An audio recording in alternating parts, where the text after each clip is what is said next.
எமது 11வது ஈமானிய கற்றல் நிகழ்வில் அபுல் கலாம் ஷேக் அவர்கள் எங்களுக்கு அந்த நிகழ்வை நடத்தியிருந்தார்கள். உண்மையில் நாங்கள் அந்த காலகட்டத்தில் துல் ஹஜ் மாதத்துடைய முதல் 10 தினங்களில் இருந்ததனால் அது சம்பந்தமான ஒரு விளக்கம் எங்களுக்கு வழங்கியிருந்தார்கள். ரமலான் மாதம் எமக்கானது என்றும் துல் ஹஜ் மாதம் அல்லாஹ் தாலாவுக்கு செய்யப்படும் தியாகத்தை நினைவு கூறுவதாக இருக்கும் என்பதையும் சொல்லியிருந்தார்கள். இப்ராஹிம் நபி அவர்களின் போராட்டத்தை பற்றிய விடயங்களை அவர்கள் முன்வைத்திருந்தார்கள். அந்த வகையில துல் ஹஜ் மாதத்தின் அந்த நாட்களுக்கான ஒரு ஆக்டிவிட்டிஸாக அரஃபாத் தினத்தை நாங்கள் உயிரோட்டமாக பயன்படுத்த வேண்டும் என்ற விஷயத்தை நாங்கள் ஆக்டிவிட்டியாக எடுத்துக்கொண்டிருந்தோம். அதுக்கடுத்தாக அன்றைக்குரிய தலைப்பாக நாங்கள் அல் அமல் என்று சொல்லக்கூடிய நம்பிக்கை, எதிர்பார்ப்பு என்ற விடயத்தை கற்றுக்கொண்டோம். உண்மையில் ஒரு முஸ்லிமின் வாழ்க்கையில அச்சத்துக்கும் எதிர்பார்ப்புக்கும் இடையில் தான் இருக்கும் என்ற விடயத்தை முன்வைத்து அது சம்பந்தமான தொழுகையிலே நாங்கள் உயிரோட்டமாக தொழுகின்றோமா என்ற ஒரு மகாசபா வந்து செய்து கொள்வதற்காகவும் உணர்வு பூர்வமாக அதனை நாங்கள் நிறைவேற்றுகின்றோமா என்ற விடயத்தை நாங்கள் அதில் பார்த்து கொண்டோம். அல்லாமல் என்று சொல்லக்கூடிய நம்பிக்கை ஒரு மனிதனிடத்தில் எவ்வளவு தூரம் வர வேண்டும் என்ற விடயத்தை நாங்கள் அதில் முழுமையாக கற்றுக்கொண்டோம். குடும்ப சமூக கட்டமைப்பை விருத்தி செய்வதில் நம்பிக்கையாக முக்கியமான ஒரு விடயமாக பார்த்தோம். அதே மாதிரி மார்க்கத்தில் அவநம்பிக்கை என்ற ஒரு விடயம் இல்லை என்ற விடயத்தையும் ரசூல் ஸல்லல்லாஹு அலைஹி வஸல்லம் அவர்கள் சொன்ன ஒரு ஹதீஸையும் வைத்து நாங்கள் அதை விளங்கி கொண்டோம். ஒரு மூமினிடத்தில் நம்பிக்கையும் அபசவனும் இருக்க முடியாது. மரண தருவாயில் இருந்த ஒரு இளைஞருக்கு வழங்கிய அறிவுரையை நாங்கள் அந்த ஹதீஸ் மூலமாக விளங்கி கொண்டோம். 3 விழுமியங்களை கடைபிடிப்பதன் மூலமாக நம்பிக்கை ஏற்படுத்துவதற்கான அடிப்படை விடயம் என்ற விடயத்தையும் படித்துக் கொண்டோம். அதுல hope is not a dream but a way of making dreams become reality என்ற அந்த தலைப்புல கொஞ்சம் அது சம்பந்தமான விடயங்களை பயன்படுத்தி பார்த்து கொண்டோம். அதே போன்று ஐயூப் நபி அவர்களோட நம்பிக்கையை நாங்கள் அதன் மூலமாக விளங்கி கொண்டோம். சோதனை கஷ்டங்கள்ல போது துவண்டு விடாமல் அல்லாஹ்வின் கலாக்கதிர் மீது நாங்கள் நம்பிக்கை வைக்க வேண்டும் என்ற விடயத்தையும் நாங்கள் அதில் கற்றுக்கொண்டோம். அதே போல நாங்கள் சோதனையின் பின்னர் எங்களுக்கு ஒரு நலவு ஏற்படும் என்ற ஆழமான ஒரு கலாக்கதிர் நம்பிக்கையை நாங்கள் வளர்த்து கொள்ள வேண்டிய விடயங்களையும் சூரா லுஹாமின் வசனங்களையும் நாங்கள் இதன் மூலமாக பார்த்து கொண்டோம். அதே போல இன்னொரு விடயமாக நாங்கள் அல்லாஹ்வின் மீது நல்லெண்ணம் வைக்க வேண்டும் என்ற உறுதியான நம்பிக்கைகளிடம் காணப்பட வேண்டும் என்ற விஷயத்தையும் வறுமையாக இருந்த காலத்துல ரோம பாரசீக வல்லரசுகளை கைப்பற்றுவதற்காக நம்பிக்கை கொண்டு ரசூல் ஸல்லல்லாஹு அலைஹி வஸல்லம் அவர்கள் இருந்த விடயத்தையும் பார்த்து 6 விடயங்களை நாங்கள் கடைபிடிப்பதன் மூலமாக இந்த நம்பிக்கையை நாங்கள் எங்களிடம் வளர்த்துக் கொள்ள வேண்டும் என்ற விடயத்தை பார்த்தோம். அதே போல அல்லாஹ் தாலா விடம் ரசூல் ஸல்லல்லாஹு அலைஹி வஸல்லம் அவர்கள் அபூ ஜஹல், உமர் போன்ற அவர்களோட இஸ்லாத்துக்காக கேட்ட துவாவை நாங்கள் அந்த நம்பிக்கை மூலமாக எவ்வளவு தூரம் ஆழமாக நம்பிக்கை கொண்டிருந்தார்கள் என்ற விடயத்தையும் பார்த்ததோடு இந்த 6 விடயங்கள்ல முக்கியமாக ஆரோக்கியம், மன அழுத்தம், பதற்றம், இலக்கை அடைவதற்கான எங்களது நோக்கம் என்பவற்றை நம்பிக்கை மூலமாக பெற்றுக்கொள்ள இந்த விழுமியங்களை பெற்றுக்கொள்ள முடியும் என்ற விடயத்தையும் பார்த்தோம். இந்த விடயத்தை நான் சுருக்கமாக இந்த இடத்துல முன்வைத்தேன். தொடர்ந்து இந்த நிகழ்ச்சியை நடத்தி தருவதற்காக அபுல் கலாம் ஷேக் அவர்களை அன்புடன் அழைக்கின்றேன். அஸ்ஸலாமு அலைக்கும் வரஹ்மத்துல்லாஹி வபரகாத்துஹு.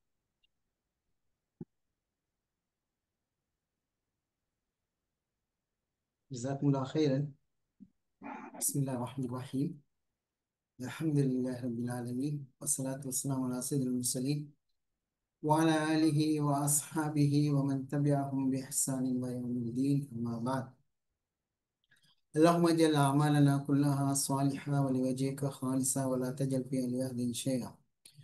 اللهم ارزقنا الإخلاص في الأعمال والأقوال. اللهم طهر قلوبنا من النفاق وأعمالنا من الرياء.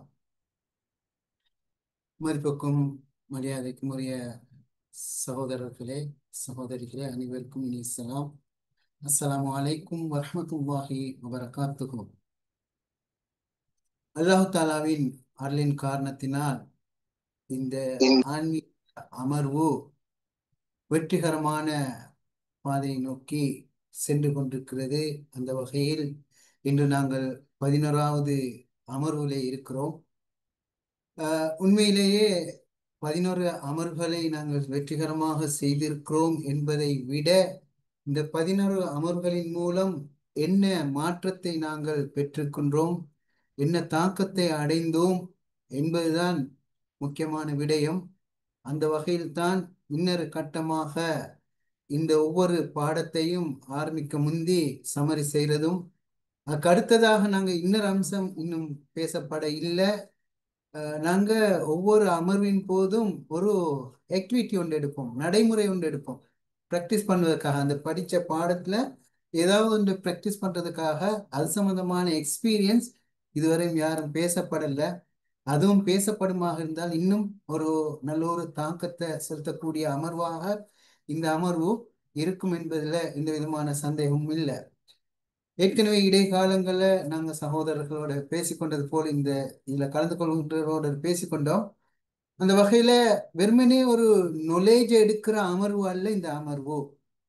இங்கே பேசப்படுகின்ற விடயங்கள் பெரிய பெரிய நொலேஜில் எடுக்கின்ற விடயங்கள் அல்ல, மாற்றமாக எங்களுக்கு தெரிஞ்ச பரிச்சயமான பலமுறை கேட்ட விடயங்களை நாங்க மீண்டும் மீண்டும் ரிப்பீட் பண்றோம், திருப்பி திருப்பி பார்க்கிறோம். அதை எங்களது வாழ்க்கையில ஒரு அம்சமாக, ஒரு ஒரு வெலுவாக, ஒரு பண்பாக, ஒரு வழக்கமாக பழக்கமாக மாற வேண்டும் என்பதற்காகத்தான் இந்த ஸ்பிரிச்சுவல் அமர்வு. உண்மையிலேயே ஸ்பிரிச்சுவல் என்று சொல்லும்போது நாங்க ஆரம்பத்துல சொன்னது போல ஆன்மீகம் என்று சொல்றது ஒரு மனிதன் மகிழ்ச்சியாக வாழ்வதற்கான முறைய கற்றுத்தருவதுதான். நான் சந்தோஷமாக வாழணும், நான் திருப்தியாக வாழணும், நான் மன அமைதியோடு வாழணும், இதுக்காகத்தான் ஸ்பிரிச்சுவல் என்று நாங்க சொல்றது. அதைத்தான் நாங்க ஒரு வாரத்துக்கு ஒரு 45 நிமிடத்துல இருந்து 60 நிமிடம் வரையில ஒரு நேரத்தை கழிக்கிறோம். இந்த சந்தோஷத்தை பெற்றுக்கொள்வதற்காக, இந்த திருப்தியை பெற்றுக்கொள்வதற்காக, மன அமைதியை காணுவதற்காகத்தான் இந்த அமர்வு. அந்த வகையில கலந்து கொள்கின்றவர்கள் நான் நினைக்கிறேன் இந்த குரூப்ல 200 சச்சம் பேர் இருக்கிறாங்க. பொதுவாக எங்களோட பார்ட்டிசிபேஷன் 50க்குள்ளதான் இருக்கிறாங்க. அது நேரத்துல இருக்க பிரச்சனையா, அல்லது ஆக்களோட ஈடுபாட்டுல இருக்க பிரச்சனையா, அல்லது மெசேஜ் ரீச் ஆகுது இல்லைன்ற பிரச்சனையா தெரியாது. ஆனால் கலந்து கொள்கின்றவர்கள் இது பிரயோசனமாக இருக்கும் என்று கருதினால், இதுல ஒரு தாக்கம் இருக்குது என்று கருதினால், இதன் மூலம் ஒரு மாற்றத்தை நோக்கி வரலாம் என்று கருதினால், இதுல ஈடுபாட்டை கூட்ட, ஆக்களோட வரவை கூட்ட வேண்டிய ஒரு தேவை இருக்கிறது. என்னுடைய எதிர்பார்ப்பு என்னென்னா, இதுல ஒரு 1000 பேராவது கலந்து கொள்ளணும்ன்றது. இதை தொடர்ந்து நாங்க செய்யணும். இந்த பார்ட்டிசிபேஷன் கூட கூட கூட இந்த நிகழ்ச்சியோட சீற்றம் கூடும், இந்த நிகழ்ச்சியோட சீரியஸ்னஸ் கூடும். இன்னும் பலர், நான் மாத்திரமல்ல, இங்க நாட்டில் இருக்கிற பல ஆன்மீக துறையில முன்னணியில் இருக்கிற பல இஸ்லாமிய மார்க்க உலமாக்கள், அறிஞர்கள், புத்திஜீவிகள் இருக்கிறாங்க. அவங்களையும் கொண்டு வந்து இந்த நிகழ்ச்சியை கொண்டு வர நினைக்கிறோம். அப்ப எங்களோட இந்த நிகழ்ச்சியோட அங்கத்துவம், அந்த பங்குதாரர்கள், அதாவது பங்கு கொள்கின்றவர்களோட எண்ணிக்கை கூடணும். அது ஒவ்வொருத்தரும் இந்த நிகழ்ச்சியை உற்சாகப்படுத்துவதற்காக செய்கின்ற ஒரு பங்களிப்பு என்று கேட்டு இன்றைய தலைப்புக்கு வருகிறேன். எங்களோட ஆன்மீக தலைப்பு, நாங்க ஒரு கான்செப்டை பேஸ் பண்ணி தான் இந்த செஷனை செஞ்சு கொண்டு வரோம். அது ஆரம்பத்துல நாங்கள் சொல்லியிருக்கோம். பேமா தியரி, வெல்பீயிங் தியரி, அதாவது Pema for wellbeing, right, human wellbeing. ஒரு மனிதன் செழிப்பான வாழ்க்கைக்கான அடிப்படைகள், PERMA, இதை பேஸ் பண்ணி தான் இந்த ஆன்மீக அமர்வை நாங்கள் கொண்டு போகின்றோம். ஒரு மனிதன் செழிப்பான வாழ்க்கை என்று சொல்றது, அதுல சந்தோஷம், திருப்தி, ஆரோக்கியம், மன அமைதி எல்லாம் இருக்கும். இதனால தான் இதை நாங்க ஒரு ஆன்மீக பார்வை, ஒரு பரிமாணம் ஒன்று கொடுக்கிறோம். அந்த ஆன்மீக பார்வை ஒன்று இந்த தியரிக்கு கொடுத்து நாங்க அதை எங்களுக்குள்ளால ஒரு ஆன்மீக வறுமையை போக்குவதற்கான ஒரு முயற்சியை நாங்கள் செய்து கொண்டிருக்கின்றோம். அந்த வகையில இந்த தியரியில முதலாவது பகுதி தான் பாசிட்டிவ் எமோஷன், நேர்மறையான மனவெளிச்சிகள் என்று சொல்லி பல விடயங்களை பார்த்தோம், பல நடைமுறைகளை நாங்கள் எடுத்துக்கொண்டோம். அந்த வகையில அந்த நடைமுறைகள் எந்த அளவு தூரம் எங்களுக்குள்ளால் தாக்கம் செலுத்துகின்றது என்பதை நாங்க ஒரு கணம் சிந்தித்து பார்த்து கொண்டு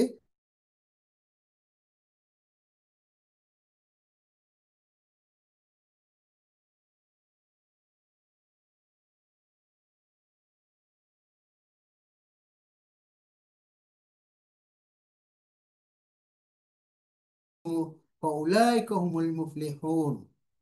யாருடைய நன்மையின் தராசி, யாருடைய தராசி, நன்மையின் தராசி பாரமுடையதாக காணப்படுகிறதுவோ, அதாவது அவர் என்கேஜ் ஆகிறார். என்னத்துல என்கேஜ் ஆகிறார்னா நன்மைகளை சம்பாரிச்சு கொள்றதுல, நன்மையின் தராசை கனமாக்குவதுல, பாரமாக்குவதுல அவரு ஈடுபாடோட்டு ஈடுபட்டு கொண்டிருக்கிறார்.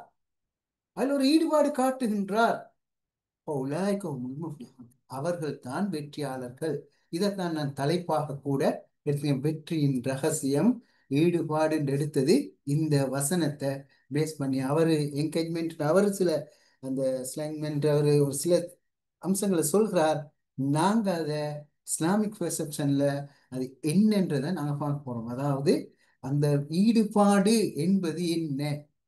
உண்மையிலே இந்த வசனம் குர்ஆன்ல 3 இடங்கள்ல பிரயோகிக்கப்பட்டிருப்பதை நாங்க பார்க்கணும். சூரத்துல ஆராஃப்லையும் இந்த வசனம் வருகிறது, ஃபமன் சகலத் மவாசீனுஹு ஃபஉலாயிக ஹுமுல் முஃப்லிஹூன் என்று. அதே மாதிரி சூரத்துல காரியால அல்லாஹ் தஆலா சொல்றான், ஃபஅம்மா மன் சகலத் மவாசீனுஹு ஃபஹுவ ஃபீ ஐஷத்தின் ராதியா. அப்படிங்களா?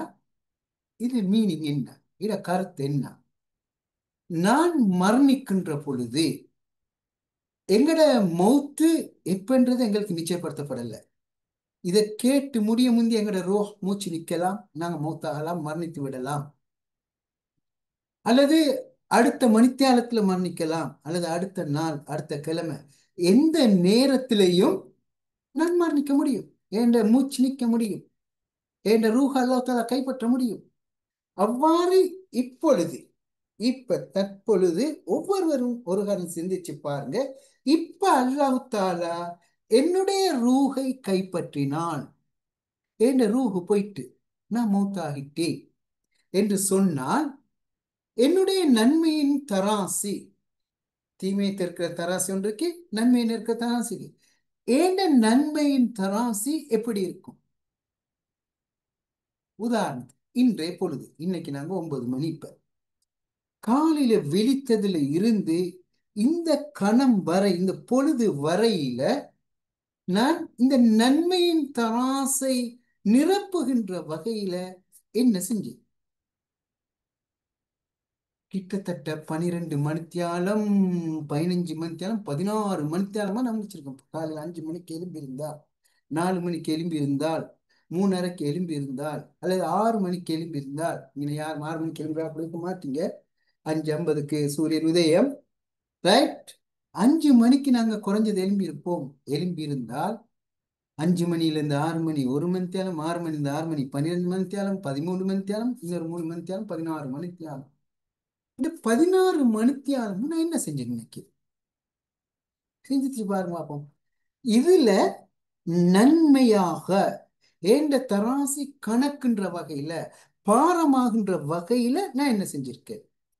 சில வேளை நான் ஃபுல்லா ஈடுபாடா இருப்பேன், ஈடுபாட்டோடு இருந்திருப்பேன், நான் ஃபுல் பிஸியா இருந்திருப்பேன். எனக்கு ஒரு சில வேளை சாப்பாடை மறந்து இருப்பேன், சிலருக்கு கால் பண்ண மறந்துருப்பேன், பேச மறந்துருப்பேன், சில வேலை செய்ய மறந்துருப்பேன், அவ்வளவு பிஸியா இருப்பேன். இந்த பிஸி, இந்த ஈடுபாடு, இந்த செயல்கள் எல்லாம் என்ற நன்மையின் தராசை பாரமாக்கக்கூடியதாக அமைந்திருக்கிறதா என்று சிந்திச்சு பாருங்க. ஃபார் எக்ஸாம்பிள், நான் தொழுது 5 வக்தையும் தொழுதுட்டேன். தஹஜ்ஜத் தொழுதுக்கலாம், சுபஹுக்கு முன்னுக்கு சுண்ணத்தை தொழுதுக்கலாம். தஹஜ்ஜத் வித்திரு, சுபஹுக்கு முந்தைய சுண்ணத்து சுபஹு, அதுக்கடுத்தது இத்திகாஃப் சூரிய உதயம் வரையும், இஷ்ராக் தொழுக, அதே மாதிரி துஹருக்கு முந்தைய 4 ரக்காத்து, துஹருக்கு பிந்திய 2 ரக்காத்து, அதே மாதிரி அசருக்கு முந்தைய சுண்ணத்து, மக்ரிப் முந்தைய சுண்ணத்து, இஷா மக்ரிபு பிந்திய சுண்ணத்து, அதே மாதிரி இஷாவுக்கு பிந்திய சுண்ணத்து, குர்ஆன் ஓதுறது, திக்ரு, குடும்பத்துக்காக உழைக்கிறது, சம்பாதித்து கொடுக்கிறது, இன்னொரு மனுஷனுக்கு 4 வார்த்தை நல்ல வார்த்தை சொன்னது, அவனுக்கு ஒரு மாற்றத்தை கொண்டு வரதுக்கு உழைத்தது. இப்படி அடுக்கிட்டு போங்க பார்ப்போம் என்ன செஞ்சு. சில வேளை ஒரு சின்ன ஒரு உதாரணம், தாய்மார்கள் கோச்சு கொள்ளலாம். உமாமார்கள் கிச்சன்ல ஃபுல்ல ஈடுபாட்டோட இருந்திருப்பீங்க. காலையில எலும்புடனே டீ ஊற்றி கொடுக்குறது, காலையில உணவு தயாரிக்கிறது, பகல் உணவு தயாரிச்சது, மாலைக்குள்ள டீ, அப்படி இப்படி ஒரு பிஸி ஒன்று பெரிய ஒரு டைம் ஒன்று எடுத்திருப்பீங்க. இந்த வேலையை செய்கின்ற பொழுது உங்களோட எண்ணம் எப்படி இருந்துச்சு? அது ஒரு மன அழுத்தத்தோட, மன சலிப்போட, கஷ்டத்தோட, சுமையோட, என்ன செய்ய செஞ்சுத்தானே ஆகணும் என்று செஞ்சோமா?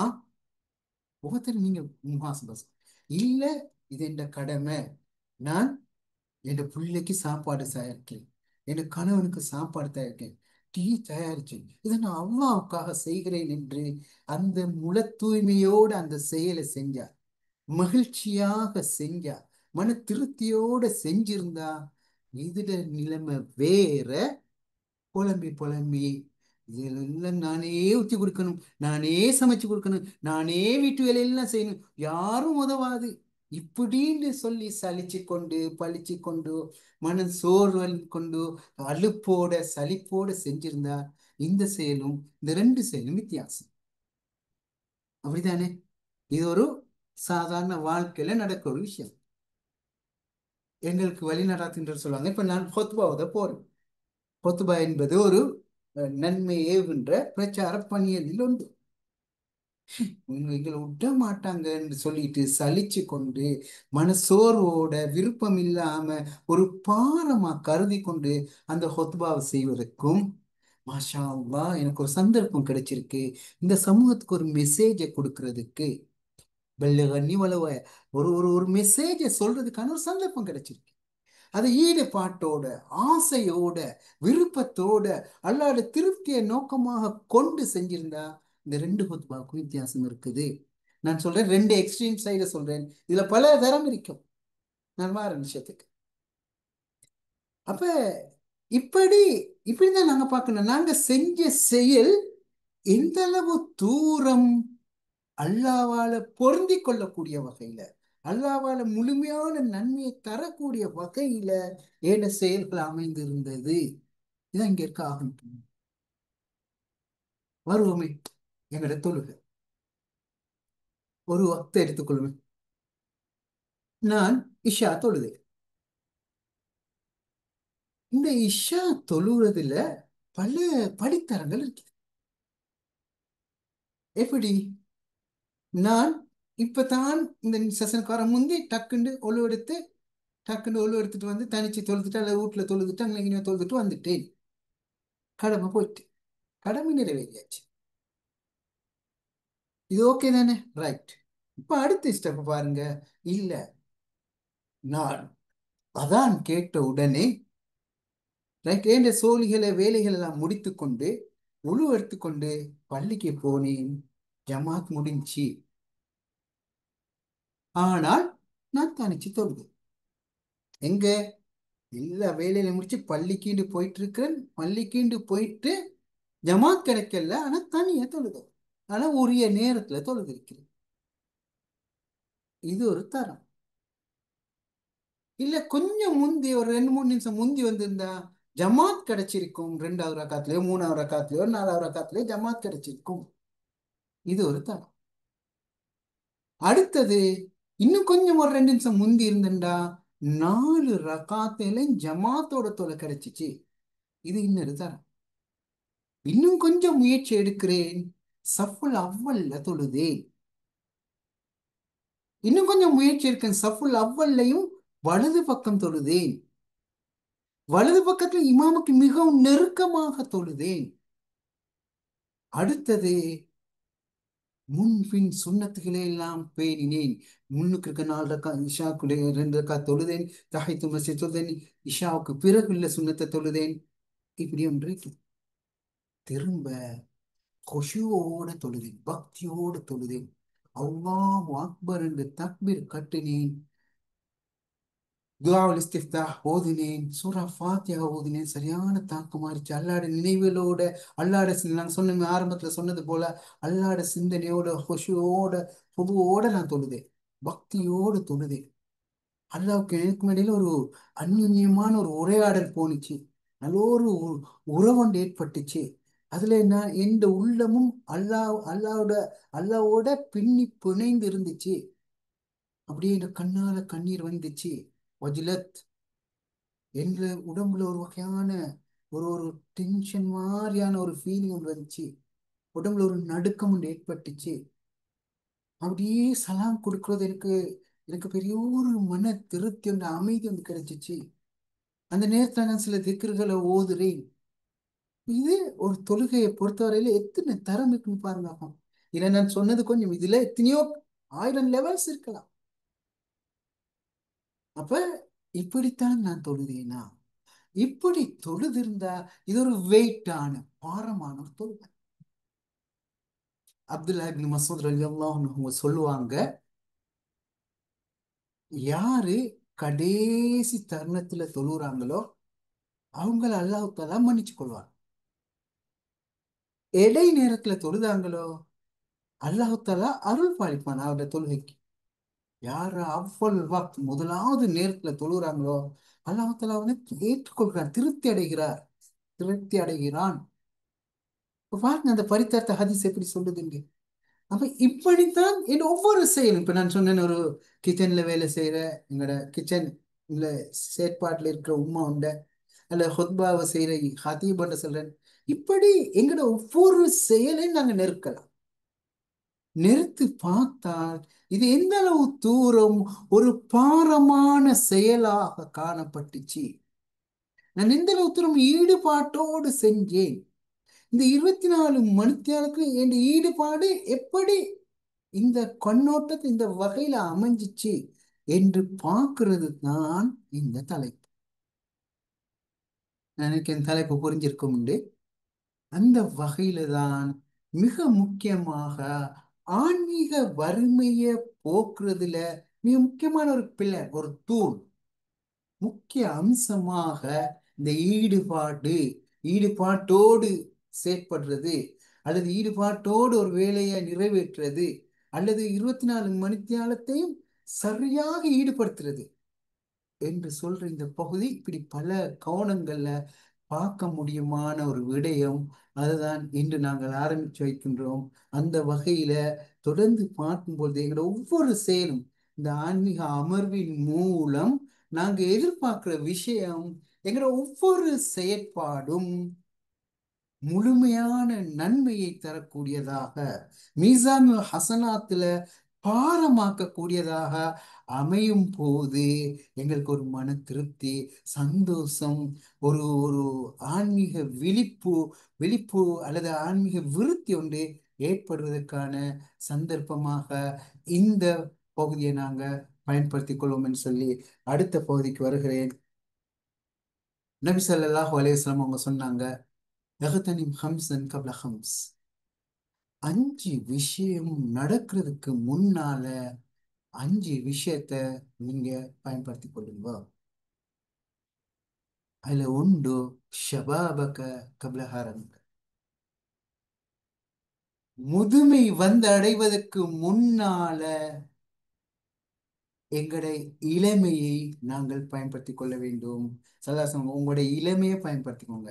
உங்களுக்கு முதுமை வந்தடைவதற்கு முன்னால இளமையை பயன்படுத்தி, ஏன் பாருங்க. இப்ப ஷபாபுன்ற யாரு?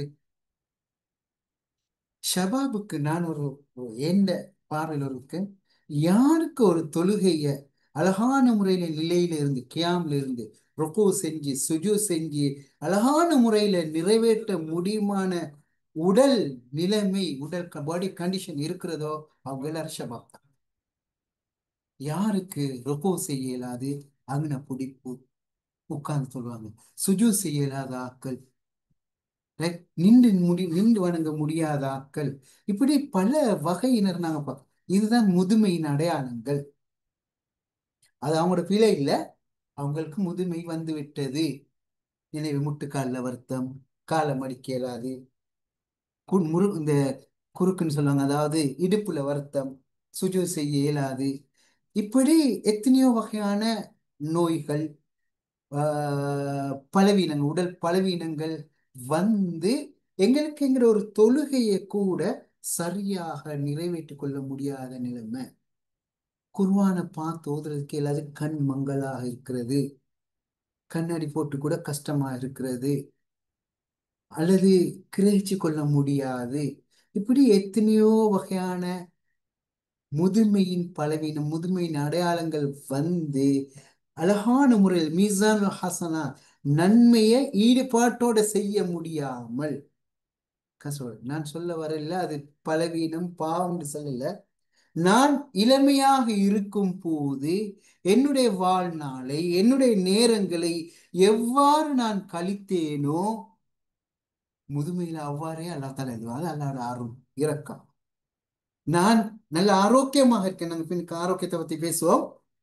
நான் இளமையாக இருக்கும் போது, உடல் பலத்தோடு இருக்கும் பொழுது, வாட்டு சாட்டமாக இருக்கும் போது, நான் அழகான முறையில் தஹஜ்ஜத் தொழுவேன், நான் குர்ஆன் ஓதுவேன், நிறைய திக்ர் செய்வேன், தான தர்மம் செய்வேன், கொடுப்பேன், நோன்பு பிடிப்பேன், இப்படியே சமூக பணிகளில் ஈடுபட்டேன், சீர்திருத்த பணியை செய்தேன்.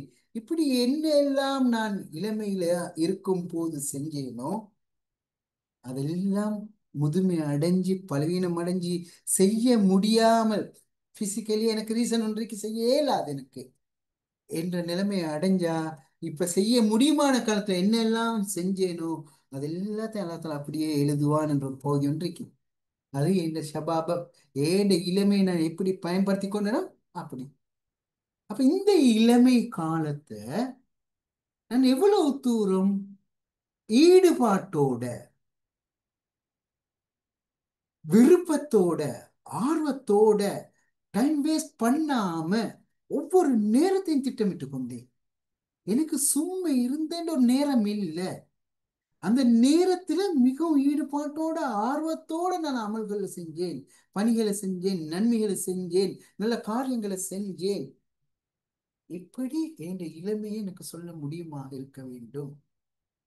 நான் மூளைக்காகி, ஒரு கதிரைக்காகி அல்லது கட்டிலுக்காகி இருக்கும் போது இந்த எனக்கு நான் என்ன ரிவைஸ் பண்ணி பார்த்தால், என்ன மீட்டி பார்த்தால், என்ன நிறைய நேரங்கள் சமூகத்தோட போயிட்டு இருக்கும், அல்லாவோட உரையாடுவதில் போயிட்டு இருக்கும், அல்லது குர்ஆன் பாராயணம் செய்வதில், திக்ர் செய்வதில் போயிட்டு இருந்தா, அல்ஹம்துலில்லாஹ் என்ற மீசான் ஹசனாத்தை நான் மிகவும் கனமுடையதாக ஆக்கியிருக்கின்றேன். எனக்கு வழங்கப்பட்ட இளமையில வந்த என்னுடைய நேரங்களை மிக பிரயோசனம் மிக்கதாக நான் ஆக்கியிருக்கிறேன். இது முதல் விஷயம். வசிஹதக கப்ல சகமிக்க, எனக்கு ஏதாவது ஒரு பாரிய நோய் வந்தடைவதற்கு முன்னால எனக்கு வழங்கப்பட்ட ஆரோக்கியத்தை நான் பயன்படுத்திக் கொள்ள வேண்டும். சிலருக்கு காலையில சுபகுக்கு புகழா வீசி, குளிர் ஒத்துக்கொள்ளாது, பனி காத்து ஒத்திக்கொள்ளாது, இப்படி பல வகையான நோய்களுக்கு ஆளாகி தூக்கம் முழிக்க இயலாது, நின்று இயலாது, இப்படி பல வகையான நோய்கள் வந்து என்னுடைய நல்ல செயல்களை தடுத்து விட்டது. எனவே நான் ஆரோக்கியமாக இருக்கும் போது, திடகாத்திரமாக இருக்கும் போது, எந்தவித நோயும் இல்லாத போது என்ன அமல்களை எல்லாம் செய்தேனோ, ஒன்று பௌதிக ரீதியான காரணி, அடுத்து ஷரியா அனுமதிச்ச காரணி. நான் ஒரு அமலை செய்கிறேன், இன்றைய நாள் நான் தஹஜ்ஜத் தொழுதேன், வித்ர் தொழுதேன், சுபஹ் தொழுதேன், சுபஹ்க்கு முந்தைய சுன்னத்து தொழுதேன், இஅ்திகாஃப் இருந்தேன், பள்ளியில இஷ்ராக் தொழுதேன், குர்ஆன் ஓதினேன், திக்ர் செய்தேன், நுகருக்கு முந்தைய சுன்னத்தை பிந்தைய சுன்னத்தை எல்லாம் நிறைவேற்றினேன். நாளைக்கு நான் சோம்பலாம போயிட்டேன், எனக்கு காய்ச்சல், தடுமல், என்னவோ உண்டு, பெட்டுக்கு ஆயிட்டேன், எலும்பிக் கொள்ளேலாம். நோயாளி நிறைவேற்ற முறை கொண்டிருக்கேன். ஆனா நான் ஆரோக்கியமா இருக்கும் போது என்னென்ன அமல்களை எல்லாம் செய்தேனோ அந்த அத்தனை அமல்களுடைய நன்மையை நோய் இல்லாத நேரத்தையும் தருவான். இப்ப நான் என்ன செய்யணும்? ஏண்ட ஆரோக்கியத்தை சரியாக நான் பயன்படுத்திக் கொள்ளணும். அதை நான் என்கேஜ் பண்ணேன். என் சிஹத், என் ஹெல்த்தை, என் ஆரோக்கியத்தை நான் ஈடுபடுத்தணும், இயங்க வைக்க என்கேஜ் ஆக்கணும். என்கேஜ் ஆக்கணும் எதுக்கு? நன்மையின் தராச பாரமாக்குன்ற வகையில அதை நான் என்கேஜ் ஆக்கணும். غناك قبل فقرك، غناك قبل فقرك. வறுமை வந்தடைவதற்கு முன்னால் என்னிடம் இருக்கின்ற செல்வத்தை நாம் பயன்படுத்திக் கொள்ளணும். எங்கள்கிட்ட ஒருத்தர் வாராரு, கையேந்திராரு, எனக்கு ஏழுமாக இருக்கும். லாஸ்ட் 2-3 வீக்ஸ்ல நடந்த சில சம்பவங்கள். ஒருத்தர் வாராரு, எனக்கு வீட்டுக்கு மீன் வாங்கிட்டு போகணும், இந்த மாதிரி தாருங்களாண்டு. என் வீட்டுக்கு அரிசி வாங்கிட்டு போனேன், எவ்வளோ. இப்படி சில வாராங்க, அப்படியான பல மெத்தட்ல வாராங்க. இந்த நேரத்துல நாங்க என்ன யோசிக்க, நல்ல திடகாத்திரமாக இருக்கிறாரு, நல்ல உழைக்கக்கூடிய ஆளா இருக்கிறாரு, இவர் ஏன் இப்படி கேட்கிறாரு, ஏன் இப்படி பார்க்கிறாரு? தேவையில்லை. அவருடைய தேவை, அவர் ஒருத்தட்ட கேட்கிறாரு என்று சொன்னால் அவருடைய நிலைமை என்ன, அவருடைய வறுமை, அவருடைய ஃபக்கர், இயலாமை. அந்த நேரத்துல எனக்கு ஏழுமா இருக்குதே, ஒரு நேரம் சாப்பாட்டுக்கான காசை கொடுக்கிறது, ஒரு கறியை வாங்கிக்கொள்ள காசை கொடுக்கிறது. காசு கையில நிக்காது. இருக்கிற நேரத்துல எனக்கு செய்யறதுக்கு முடியுமான எத்தனையோ நன்மைகளுக்கு காசால செய்யக்கூடிய நன்மை சதகாக்கள்.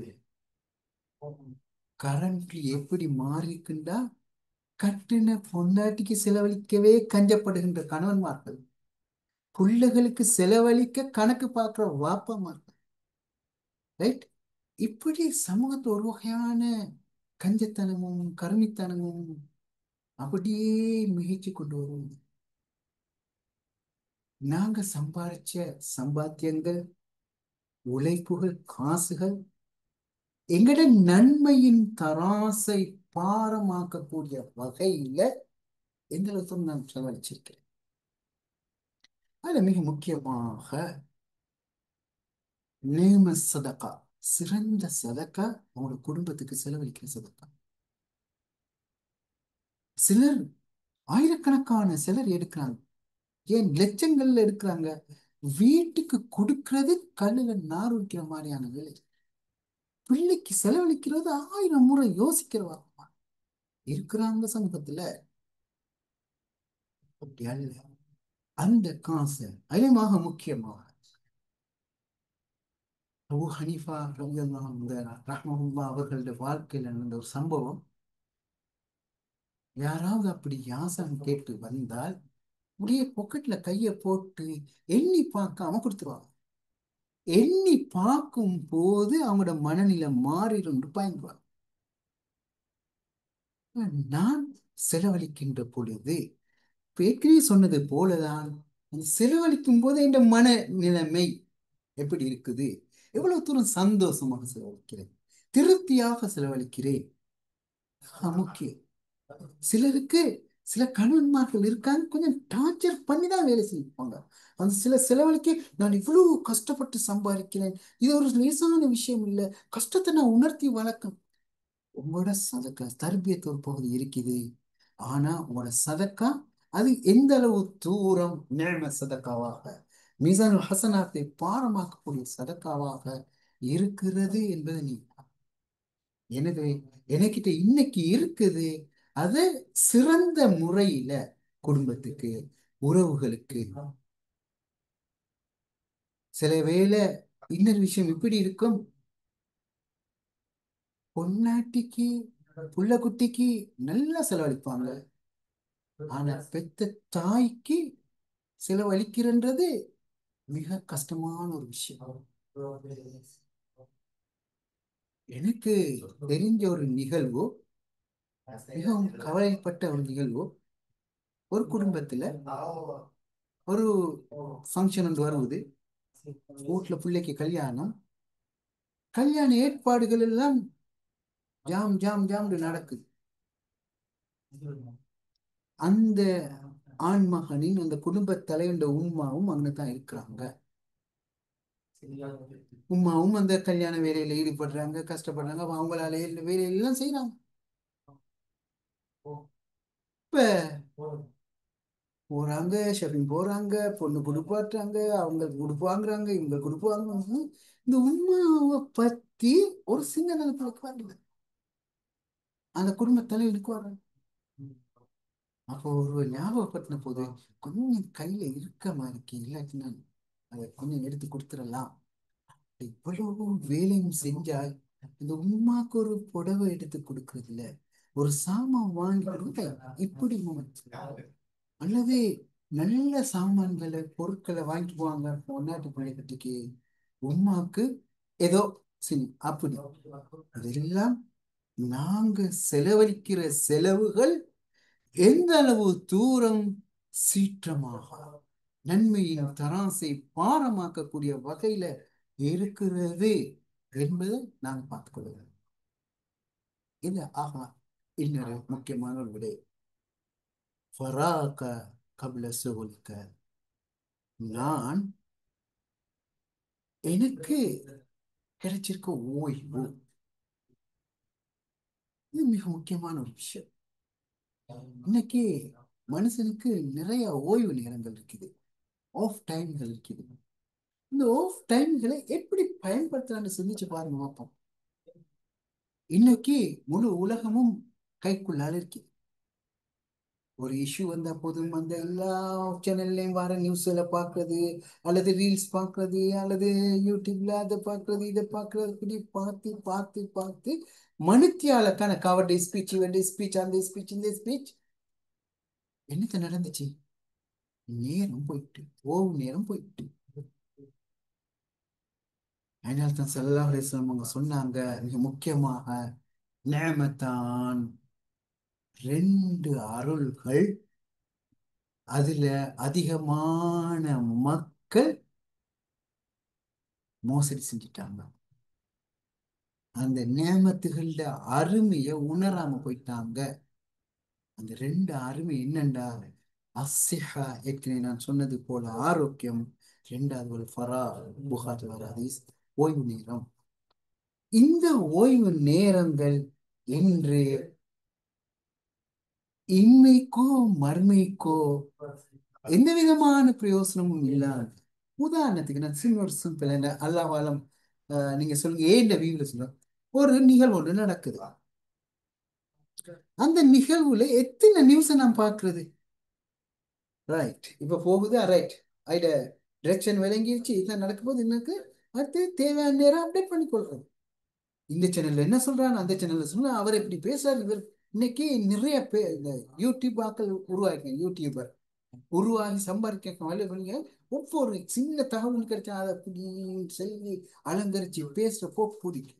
அவர் என்ன சொல்றாரு, இவர் என்ன சொல்றாரு, இவர்கிட்ட என்ன லைசன் வேணும்னு சொல்ல. ஆனா நாங்க என்னத்தை இழக்கிறோம்டா, எங்கட ஓய்வு நேரத்தை, அழகாக பயன்படுத்தக்கூடிய நேரத்தை, ரிகர் செய்யக்கூடிய ஒரு நேரத்தை நாங்க இழக்கிறோம். நாளை மறுமை நாள்ல கை செய்தப்படுற ஒரு விஷயம் ஒன்று இருக்கு பாருங்க.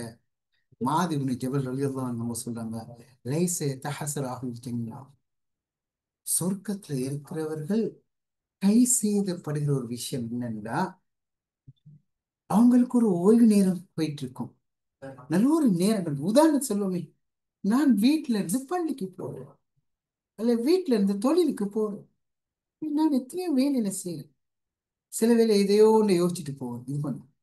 இதுல இந்த சொர்க்கத்துல சரி, இந்த அந்த ஒரு சுபஹானல்லாஹ், அதுட மகிமைய சொர்க்கத்துல உணரும் போது தான் அவன் கை செய்தப்பட போறான். இந்த நேரத்துல இன்னொரு 10 சுபஹானல்லாஹ் சொல்லியிருக்கப்படாதா, ஒரு அல்ஹம்துலில்லாஹ் சொல்லியிருக்கப்படாதா, ஒரு லா இலாஹா சொல்லியிருக்கப்படாதான்னு சொர்க்க வாசி கை செய்தப்படுற ஒரு கட்டம் ஒன்று போகும். ஏண்டா எங்கட நேரங்கள் இன்னைக்கு மிக மிக வேஸ்ட் ஆகி போய் கொண்டிருக்கு தேவையில்லாத விடயங்கள்ல. அதாவது ஷைத்தான் மிக நுணுக்கமான நல்ல அழகான முறையில வழிகெடுப்பான். இப்ப மன்லம் யஹ்தமு பி உமூரில் முஸ்லிம் ஃபலைஸ்மி, முஸ்லிம்களுடைய விவகாரத்துல யாரு கவனம் செலுத்தவில்லையோ அவர்கள் நம்மை சேர்ந்தவர் அல்லண்டு. முஸ்லிம் உலகத்துல ஒரு பிரச்சனை, அந்த சேனல் என்ன போகுது, இந்த சேனல் என்ன போகுது, அவர் என்ன சொல்றாரு, இவர்கிட்ட என்ன லைசன், அவர்கிட்ட என்ன லைசன், நாள் கணக்காக இரவு அப்டேட். அது என்ன அப்டேட்டுக்கு என்ன ஒண்ணு எங்களுக்கு ஒரு போக்கு விளைஞ்ச ஆராய்ச்சி, இந்த போக்குல இதான் போகுது. சில தகவல்கள் எடுத்தாச்சு பேச முடிச்சேன். ஆனா நாள் கணக்கா மனிதன் இப்படி ஒரு கூட்டம், இது என்னது, நன்மையிலேயே நாசமா போனாங்க. ஏன் முஸ்லிம்கள் விவகாரம், முஸ்லிம் சமூகத்து ஒரு சோதனை வந்திருக்கு, நான் கவனம் செலுத்தணும் என்று மணிக்கால கணக்கு அதுல போயாச்சு. இன்னொரு இளைஞர் கூட்டம் இருக்குது, கேம்ஸ்ல ஃபெப்ல அப்படி இப்படி பெரிய ஒரு கூட்டம் மணிக்கால கணக்க தின்னுட்டு இருக்காங்க. இன்னொரு சின்ன கூட்டங்கள் இந்த அது உண்டு இது உண்டு, எடிட்டிங் உண்டும், வாட்ஸ்அப் உண்டும், சேட்டிங் உண்டும் சொல்லி இப்படி நேரங்களை இன்னைக்கு நாங்க திண்டு கொண்டிருக்கிறோம். எங்களோட ஓய்வு நேரங்கள் நாங்க அழிச்சு கொண்டிருக்கோம். சொர்க்கத்துக்கு போகணும்னு தான் ஒரு சுபஹானல்லாட மகிமை. அதாவது ஸல்லல்லாஹு அலைஹி வஸல்லம் சொல்றாங்க, ஒரு மனிதர் அப்படியே சொர்க்கத்துல நடமாடிக்கிட்டு இருப்பார், அப்படியே போய்கொண்டிருப்பார். போய்கொண்டிருப்போது இன்னொரு சொர்க்கத்துல இருந்து ஒரு வாடை ஒன்று வரும், வாசம் ஒன்று வரும். வாசம், இது எங்க இருந்து இந்த வாசம் வருவது? அப்ப அங்க பக்கத்துல போற மலைக்கிட்ட அவர் பிடிச்சிருப்பான், எனக்கு ஒரு வாசம் ஒன்று வருவது, இது என்ன வாசம், எங்க இருந்து வருது? அப்ப அந்த மலைக்கு சொல்வாரு, இது இன்னாட்ட சொர்க்கம், அந்த சொர்க்கத்துல இருந்து வர வாசம், அந்த சொர்க்கவாதிக்கும் உங்களுக்கும் உள்ள ஒரு வித்தியாசம், ஒரு சுப்ஹானல்லாஹ். சுப்ஹான், அந்த சொர்க்கவாசிக்கும் உங்களுக்கும் உள்ள வித்தியாசம் ஒரு சுப்ஹானல்லாஹ், உங்களை விட ஒரு சுப்ஹானல்லாஹ் அவர் கூட சொல்லிட்டார். இதுதான் மனுஷன் கை செய்யப்பட்டுள்ள ஹசாரா. யாரு ஹசார், நான் நஷ்டம் அடைஞ்சிட்டேனே என்று சொல்ற சந்தர்ப்பம் இதுதான். அந்த அந்த இன்பத்தை, அந்த சுகத்தை அனுபவிக்கும் போதுதான் ஐட கை சேதம் விளங்கும். இன்னொரு சம்பவத்தை கூறி முடிக்க நான் நினைக்கிறேன். ஆஹ் எர்முக் யுத்தம் ஞாபகத்தின் படிக்கு, எர்முக் யுத்தத்துல நபி ஸல்லல்லாஹு அலைஹி வஸல்லம் அவங்க யுத்தத்துக்கு அனுப்பும் போது பொறுப்புகளை போட்டு அனுப்புவாங்க. அந்த கொடியை சுமக்கிறதுக்கு ஒரு ஆளை போடுவாங்க. அந்த படை வீரர்கள கொடியை பிடிச்சு கொண்டிருக்கும் வரையும் யுத்தம் படை வென்று கொண்டு போகுது, வெற்றிகரமாக போகிறது என்று அர்த்தம். இப்ப அந்த யுத்தத்துல ஸல்லல்லாஹு அலைஹி வஸல்லம் அவங்க 3 பேர்கிட்ட கொடுத்தாங்க. ஒன்னாவது நீங்க கொடிய சுமந்துக்கோங்க, அதுக்கு அடுத்தது நீங்க சுமந்துக்கோங்க, அதுக்கு அடுத்தது நீங்க சுமந்துக்கோங்க. அதுல அபூ உபைதா இப்னு ஜர்ராஹ் மூரா, ரைட், இப்படி 3 பேருக்கு கொடுக்குறாங்க. அப்ப முதலாவது ஆள் எடுத்துட்டா, ரெண்டாவது ஆள் இந்த அபூ உபைதா இப்னு ஜர்ராஹ்ன்றவரு சற்று ஒரு சில வினாடி கண்ண பொழுது தாமதித்து அந்த பொறுப்பு எடுக்கிறார். வலிமையா ஒரு ஆளுக்கு தானே பொறுப்பு கொடுப்பாங்க, ஏன் சல்லாசம் இந்த யுத்தத்துல 3 பேர் கொடுக்காங்கல்ல? அவருக்கு கனெக்ட் ஆயிட்டு, விஷயம் கிளிக் ஆயிட்டு, ஆஹா, இந்த யுத்தத்துல நாங்களாம் கொல்லப்படுவோம். இனி ஒரு கணம் தாம் எடுத்துக்கொண்டாரு, பொறுப்பை எடுத்துக்கொண்டாரு. ஒரு சில வினாடி செகண்ட்கள் தாமதிச்சிருக்காரு. பொறுப்பை கொடுத்தாச்சு, யுத்தத்துக்கு அனுப்பியாச்சு, அவங்க 3 பேரும் ஷஹீதாக்கப்படுறாங்க. அது சம்பவம் அப்படியே போகுது. இந்த கால பகுதியில ஒருத்தர் ஒரு கனவு காண்றார். கனவு காண்றாரு, இந்த கொடிகளை சுமத்துனவங்க எல்லாரும், பொறுப்பு சுமத்துனவங்க எல்லாரும் சொர்க்கத்துல இருக்கிறாங்க.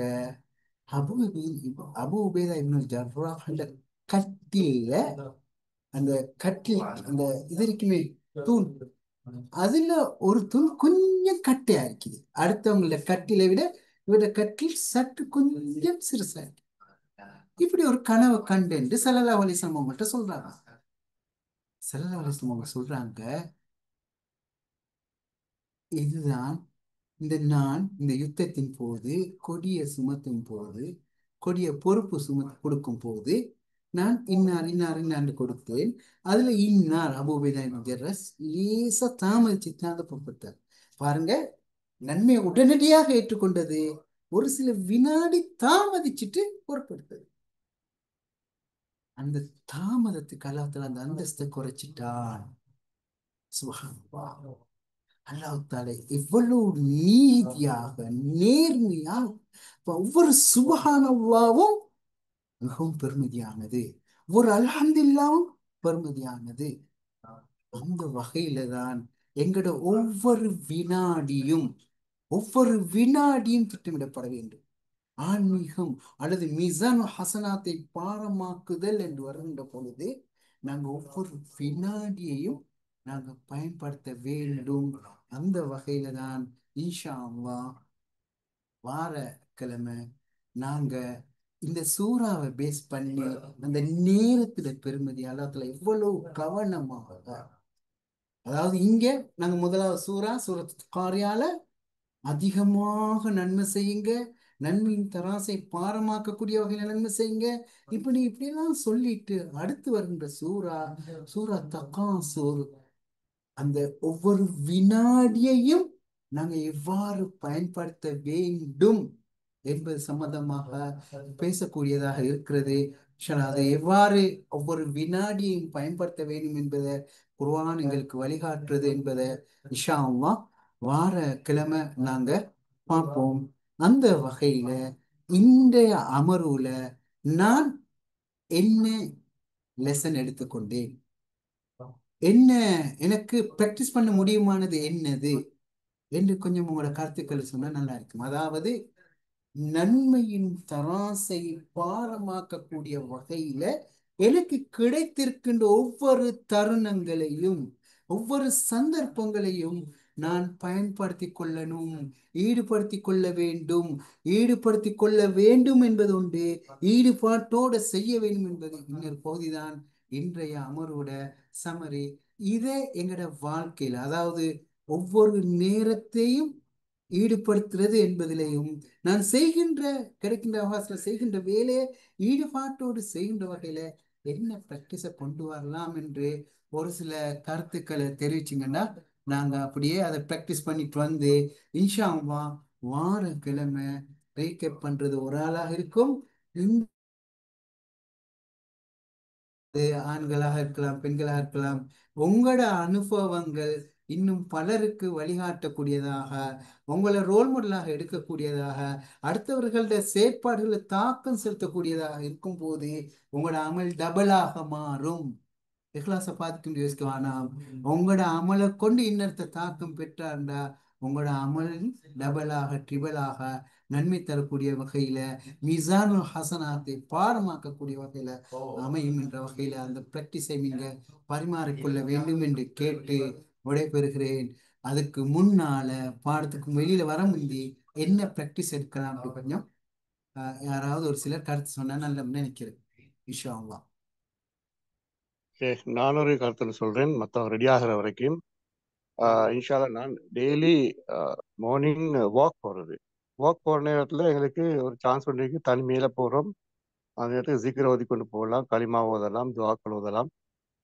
அந்த வேலையை கண்டினியூவா நான் கொஞ்சம் செஞ்சுட்டு வந்து இன்ஷால்லா அது கண்டினியூவா அது நல்ல டைம், எங்களுக்கு தனியா செய்யக்கூடிய ஒரு டைம். அப்படி ஒவ்வொன்றையும் யோசிக்கலாம். நாங்க எப்படி எங்களுக்கு கிடைக்கிற ஒவ்வொரு தருணத்தையும் ஒவ்வொரு வினாடியும் நாங்க பயன்படுத்திக் கொள்றது.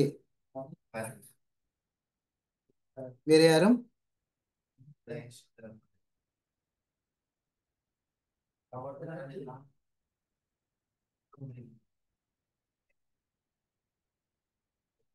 இப்படி ஒரு நான் சொல்றேன் கேளுங்க. அதாவது நாங்க நிறைய நன்மைகளை செய்கிறோம். அந்த நன்மைகளை என்ன நீயத்தோட நாங்க செய்கிறோம் விளங்குங்களா? நாங்க முக்கியமாக ஒவ்வொரு செயலை செய்யும் போதும் இதை நான் அல்லாஹ்வுக்காக செய்கிறேன் என்று எங்கட ஒரு எண்ணத்தை புதுப்பிச்சுக் கொள்ளக்கூடிய வகையில, நாங்க அதை அரபுல சொல்லணும் தஜ்தீது நிய்யா என்று நாங்க சொல்லுவோம். அப்படி ஒரு பிராக்டிஸ் எடுத்துட்டு வரோமா, நாங்க எந்த வேலையை செய்யறதுனாலும் ஒரு கணம் இதை நான் அல்லாஹ்வுக்காக செய்கிறேன், இதை நான் அல்லாஹ்வுக்காக செய்கிறேன். அது மனைவியோட பேசுறதா இருக்கலாம், மனைவியோட சிரிப்பதா இருக்கலாம், பிள்ளைகளுக்கு ஏதாவது ஒரு பொருளை வாங்கி கொடுக்கறதா இருக்கலாம், சமூகத்தில் ஒரு பணியை செய்வதாக இருக்கலாம். எதையும் நான் எதை செய்வதாக இருந்தாலும் சரி, அடுத்தவரை சந்தோஷப்படுத்துவதாக இருக்கலாம், அடுத்தவரை ஆற்றுப்படுத்துவதாக இருக்கலாம், ஒவ்வொரு விஷயத்தையும் நான் அல்லாஹ்வுக்காக செய்கிறேன் என்ற ஒரு பிராக்டிஸ் இருப்போமா? Allah sir. பேசுங்களே. Inshallah. Shabab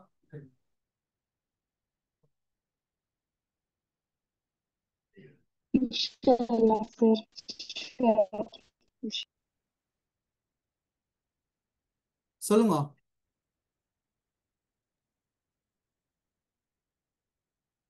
Inshallah. High, நாங்க அப்ப அதாவது எங்களோட ப்ராக்டிஸ் என்னன்னா தஜ்தீது நிய்யா. நாங்க ஒவ்வொரு செயலை செய்யும் போதும் ஒரு கணம் எங்களுடைய எண்ணங்களை புதுப்பிச்சுக் கொள்வோம். இந்த செயலை நான் அல்லாஹ்வுக்காக செய்கிறேன் என்று நாங்க எண்ணங்களை புதுப்பிச்சுக்கிறோம். இன்ஷா அல்லாஹ் யாராவது ஒருத்தர் முன் வரணும், ரீகேப் பண்ண போது, அதாவது இந்த செஷனை சமரி செஞ்சதுக்கு பிறகு அந்த எக்ஸ்பீரியன்ஸை கொஞ்சம் அப்படி செஞ்சதன் மூலம் என்ன சேஞ்ச் உங்களுக்கு வந்துச்சு என்பதை நீங்க யாராவது ஒருத்தர் ஷேர் பண்ணா நல்லா இருக்கும்னு நினைக்கிறேன். இன்ஷா அல்லாஹ் முடிச்சுக்கொள்வோமா? Yes, sir.